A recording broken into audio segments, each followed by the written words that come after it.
बिस्मिल्लाहिर्रहमानिर्रहीम। अस्सलाम वालेकुम दोस्तों, आप देख रहे हैं मेरा यूट्यूब चैनल यूनुस यकूब ब्लॉग के नाम से।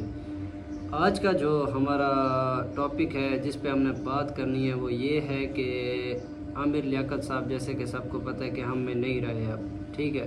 उनका मसला हुआ था कुछ अर्सा पहले दानिया, जो कि उनकी थर्ड वाइफ हैं, उनके साथ। मतलब कि उसने उसकी वीडियोस, आमिर लियाकत साहब की वीडियोस लीक कर दी, ठीक है। उसके बाद भी बातें की जो कि किसी की पर्सनल लाइफ को उसने उठा के सोशल मीडिया पे फेंक दिया और लोगों ने भी इससे काफ़ी फ़ायदा उठाया।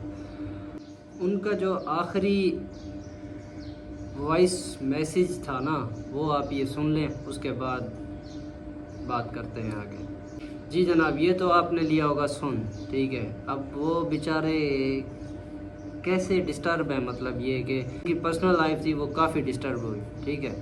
और उसको बहुत दुख यार, किसी की मीम्स बनाना, किसी का मजाक उड़ाना, हर बात पे किसी को मतलब जलील करना, ये फिर हमने ये देखें, इसमें कसूर सिर्फ दानिया का नहीं है, इसमें कसूर पूरे हमारे माशरे का है। हमने एक सही सलामत बंदा मार दिया, ठीक है। वो ड्रग्स लेता था, जो भी करता था, वो उसकी पर्सनल लाइफ थी, वो पुलिस जाने, वो जाने, या फिर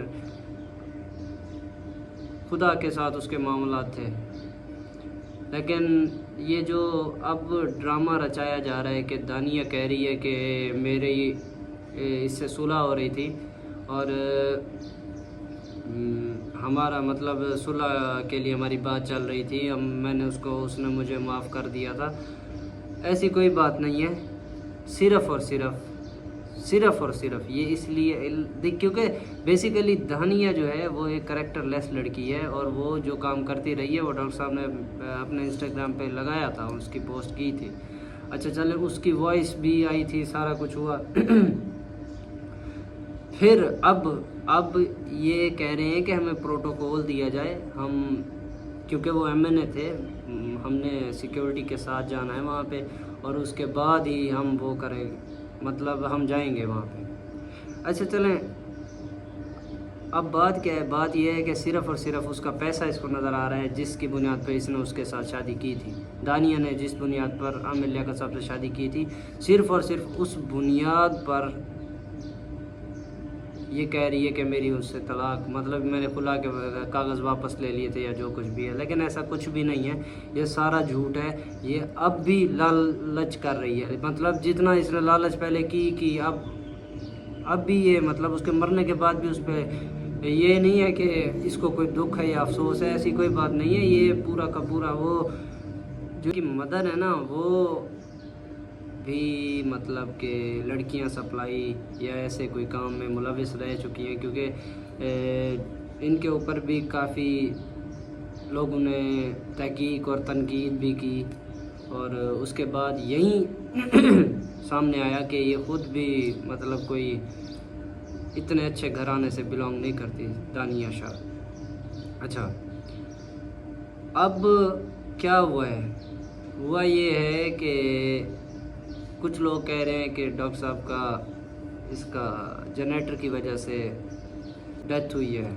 अच्छा, और कुछ लोग ये कह रहे हैं कि हो सकता है कि वो ड्रग्स जैसे लेते थे, ओवरडोज हुई है तो वहाँ से ख़त्म। अच्छा, और असल में इसमें सारा का सारा कसूर मेरा, आपका, हमारे मुआशरे का ही है टोटल। मतलब ये कि हमने कोई ऐसी उनकी वीडियो नहीं है जिस पे हमने उनका मजाक ना उड़ाया हो। एक अच्छा इंटेलिजेंट बंदा था, ठीक है, जो करता था लोगों को हंसाने का काम करता था। इस दौर में आप सोच भी सकते हैं, सिर्फ सोच सकते हैं कि लोगों को हंसाया भी जाता था। अब ऐसा कोई नहीं है बंदा कि जो दूसरों के लिए ऐसी मतलब वीडियोस बनाए या कुछ भी करे, क्योंकि हम जिस दौर में जी रहे हैं, इस दौर में जीना बहुत मुश्किल है। और रही बात दानिया की, दानिया के लिए भी उन्होंने कोई ना कोई वसीयत कर दी होगी, उम्मीद है कि, क्योंकि उन्होंने लास्ट मैसेज में भी इस चीज़ का तज़करा किया कि मैं चला जाऊंगा यहाँ से, اور انہوں نے کئی دفعہ کہا تھا کہ میرے بعد کس کو ستاؤگے، مطلب یہ کہ وہ اتنا ڈیسائیڈ تھے کہ وہ چاہتے تھے کہ میں اب مر جاؤں، مطلب یہ کہ یہ وہ آدمی کر سکتا ہے، کہہ سکتا ہے جو کہ ٹوٹلی مطلب فلی ڈسٹرب ہو اپنے ارد گرد کے لوگوں سے یا اپنے معاشرے سے۔ باقی رہی بات دانیہ کی، دانیہ نے جو پبلسٹی لینی تھی وہ لے لی، اب اس کے پیسے پہ جو اس کا حق مہر یا جو بھی تھا اس پہ وہ بیٹھ کے سکون سے زندگی گزارے گی، نہیں تو مطلب ان کے پاس تھا ہی کچھ نہیں جس کی بنیاد پہ اس نے عامر لیاقت صاحب سے شادی کی تھی۔ باقی اللہ عامر لیاقت صاحب کو جنت میں جگہ دے، کیونکہ اختلافات تب تک ہوتے ہیں جب تک آدمی زندہ رہتا ہے، اس کے مر جانے کے بعد بھی اختلافات ہماری اور دانیہ شاہ جیسی عورتوں نے رکھے ہوتے ہیں، کیونکہ بعد میں بھی یہ لوگ گلے کرتے رہتے ہیں۔ ابھی وہ کچھ کہہ دیں ان کا پھر سے یو ٹرن ہو جانا ہے، ان کے گھر والوں کی طرف سے یا کہیں سے کوئی ایسی کوئی بات ہو جائے تو یہ ان کے گل پڑ جائیں گے، کیونکہ یہ ہیں ہی بڑے گندے لوگ۔ چلیں، اللہ ہم سب کا حامی و ناصر ہو، انشاءاللہ ملتے ہیں نیکسٹ ویڈیو میں، تب تک کے لیے اپنا خیال رکھیے گا، اور اگر آپ نے ابھی تک ہمارا یوٹیوب چینل سبسکرائب نہیں کیا تو کائنڈلی وہ کر لیں۔ اللہ حافظ۔